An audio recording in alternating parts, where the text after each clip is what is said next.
1. Qədr gecəsinin qusulunu almaq. Qədr gecəsinə hazırlaşarkən ən birinci bu gecənin qusulunu almaq lazımdır. Qusul vacib deyil, amma çox yaxşı olar ki, bu qusulu alaq. Qusul digər qusullarla eynidir, sadəcə niyyət fərqlidir. Niyyət belədir: Qədr gecəsinin qusulunu alıram, qürbətən ilallah. 2. Əhya saxlamaq.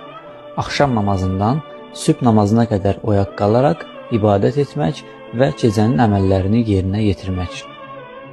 3. Quran oxumaq. Qədr gecəsində gücümüz çatan qədər Quran oxusaq, bu bizim üçün çox faydalı olar, həm də gecənin keyfiyyətli keçməsinə səbəb olar.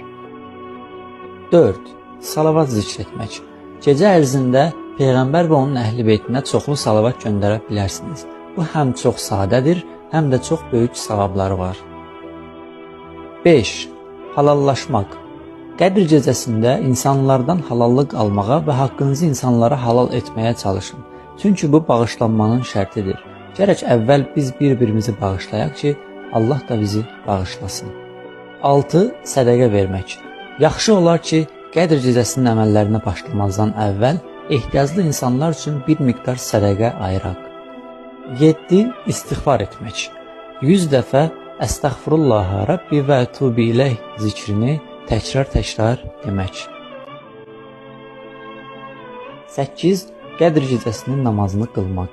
Bu namaz 2 rükətdir. Hər rükətdə Fatihə surəsindən sonra 7 dəfə İxlas surəsi oxunur. Namazı bitirdikdən sonra səcdəyə gedərək 70 dəfə Əstəğfirullaha və Ətubu İleyh demək lazımdır.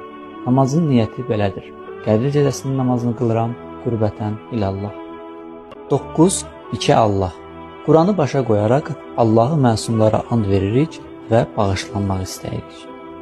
10. Ziyarətləri oxumaq.